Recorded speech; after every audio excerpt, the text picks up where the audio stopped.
કાચી કેરીમાંથી બનતા પાપડ કે પછી આમ પાપડને જોઈને કોને કોને પોતાના બાળપણની યાદ આવી ગઈ?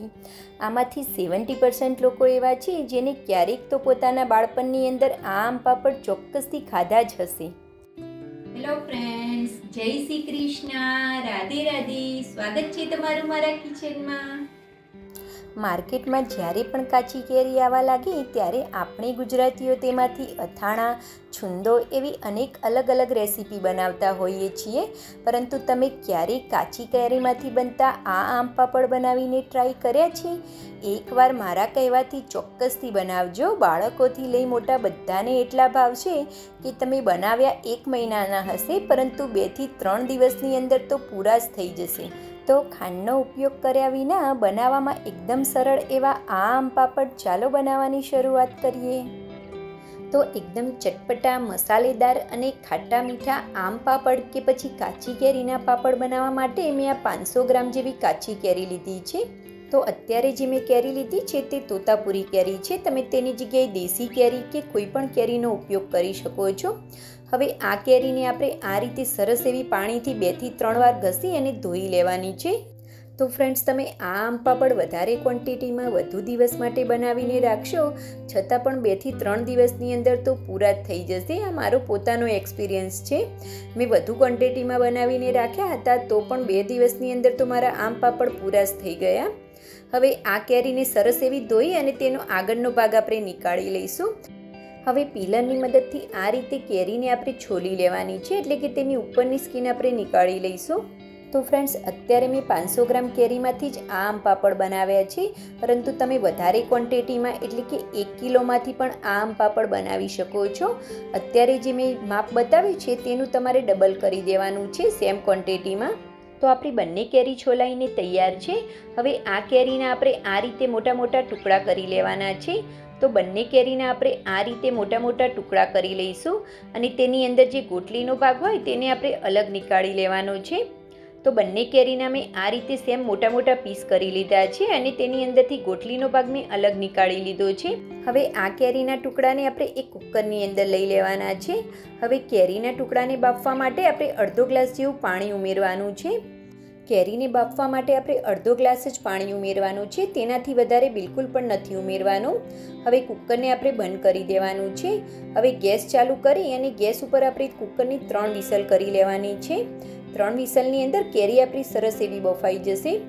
હવે 3 વિસલ પછી કુકર આપણું સરસ એવું ઠંડુ થઈ ગયું છે. તો ખોલી અને કેરીને આપણે ચેક કરીશું. તો કેરી આપણી સરસ એવી બફાઈ ગઈ છે અને આ રીતે એકદમ મેશી થઈ ગઈ છે. હવે આ કેરીની અંદર થોડોક બી રેસાનો ભાગ કે આખા ટુકડા રહી ગયા હોય તેને અલગ કરવા માટે મેં કઢાઈની ઉપર આ રીતે સ્ટ્રેનર રાખી દીધી છે. હવે તેની અંદર જે આપણે કેરી બાફીને રાખી હતી તે અંદર એડ કરી દઈશું. હવે કેરીને આ રીતે આપણે ઘસી અને આ રીતે ગાળી લેવાની છે, જેથી તેની અંદર થોડોક પણ રેસાનો ભાગ કે કેરીના થોડાક બી આખા ટુકડા રહી ગયા હશે તે અલગ થઈ જશે અને આપણા આમ પાપડ એકદમ સ્મૂથ બનીને તૈયાર થશે. તો મેં બધી જ કેરીને આ રીતે સ્ટ્રેનરની મદદથી સરસ એવી ગાળી લીધી છે અને તેની અંદર થોડોક બી રેસાનો ભાગ હતો તે અલગ થઈ ગયો છે. હવે આ રીતે આપણે થોડીક મિક્સ કરી લઈશું. તો હવે આ કેરીનો પલ્પ આપણો એકદમ સ્મૂથ બનીને તૈયાર છે. હવે ગેસ ચાલુ કરી અને કઢાઈને આપણે ગેસ ઉપર રાખી દેવાની છે. તો મેં ગેસ ચાલુ કરી અને કઢાઈને ગેસ ઉપર રાખી દીધી છે. તો અત્યારે શરૂઆતમાં આપણે ગેસની ફ્લેમને સ્લો ટુ મીડિયમ રાખવાની છે. તો હવે આમ પાપડ બનાવવા માટે આપણે ખાંડનો ઉપયોગ નથી કરવાનો.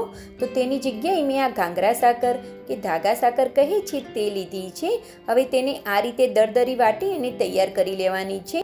હવે આમાંથી આપણે 5 મોટી ચમચી ભરીને સાકર આની અંદર એડ કરવાની છે. જો તમે તોતાપુરીની જગ્યાએ દેશી કેરી લીધી હોય તો તમારે 6 થી 7 મોટી ચમચી ભરીને સાકર એડ કરવાની છે. હવે આ બંને વસ્તુને આપણે સરસ એવી મિક્સ કરી લઈશું અને સાકર આપણી બધી જ ઓગળે ત્યાં સુધી આપણે તેને આ રીતે કન્ટિન્યુ હલાવતા જઈશું.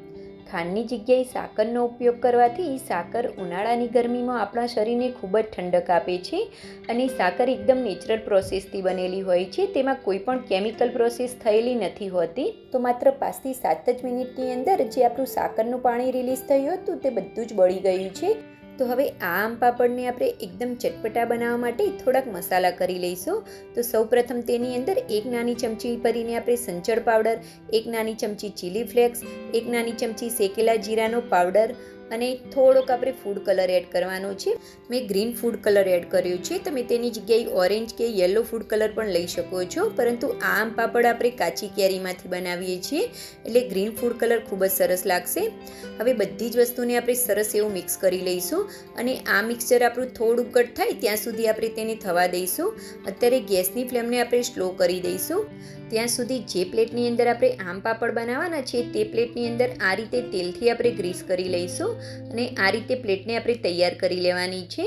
તો હવે જે આપણું આમ પાપડનું મિક્સચર હતું તે પણ ખાસું એવું ઘટ થઈ ગયું છે અને આ રીતે એકદમ શાઇની થઈ ગયું છે. તો આપણું મિક્સચર આમ પાપડ બનાવવા માટે એકદમ પરફેક્ટ છે. તો આપણું આમ પાપડ બનાવવા માટેનું મિક્સચર આ રીતે સરસ એવું શાઇની થઈ જાય ત્યારે ગેસની ફ્લેમને આપણે બંધ કરી દેવાની છે. આનાથી વધારે આપણે કૂક નથી કરવાનું. હવે આમ પાપડને બનાવવા માટે જે પ્લેટની અંદર આપણે તેલથી ગ્રીસ કરીને રાખી હતી તે પ્લેટની અંદર આપણે 3 મોટા ચમચા ભરીને આ મિક્સચર એડ કરી દઈશું. અથવા તો તમારે જે સાઇઝના આમ પાપડ બનાવવા હોય, જાડા કે પતલા, તે રીતે તમારે મિક્સચર ઉમેરવાનું છે. તો મેં 3 મોટા ચમચા ભરીને આ મિક્સચર ઉમેર્યું છે. તો હવે આ મિક્સચરને આપણે પ્લેટને આ રીતે હલાવી અને તેને બધી બાજુએ ફેલાવી દેવાનું છે. તો હવે આપણું બધું જ મિક્સચર પ્લેટની અંદર સરસ એવું આ રીતે સેટ થઈ ગયું છે. તો હવે આમ પાપડને આપણે 1 થી 2 દિવસ તડકાની અંદર સૂકવીશું તો આમ પાપડ આપણા સરસ એવા સુકાઈ જશે. થોડું મિક્સચર આપણું વધ્યું હતું તેને મેં એક નાની પ્લેટની અંદર લીધું છે. તેને પણ આપણે તડકાની અંદર સૂકવી દઈશું. તો 1 થી 2 દિવસની અંદર આપણે તડકામાં સૂકવવાથી આપણા આમ પાપડ સરસ એવા સુકાઈ ગયા છે અને જે પ્લેટને આપણે તેલથી ગ્રીસ કરી હતી તેને લીધે આપણા આમ પાપડ એકદમ આસાનીથી નીકળી જશે. તો એકદમ ટેસ્ટી, ચટપટા અને ખાધે જ રાખવાનું મન થાય એવા આપણા આમ પાપડ બનીને તૈયાર છે. ફ્રેન્ડ્સ, આ રેસીપી તમને ગમી હોય અને મારી આ વિડીયો તમે યુટ્યુબમાંથી જોતા હોય તો મારી ચેનલને સબસ્ક્રાઈબ અને ફેસબુકમાંથી જોતા હોય તો ફોલો ચોક્કસથી કરી લેજો ફ્રેન્ડ્સ. Thanks for watching. જય શ્રી કૃષ્ણ.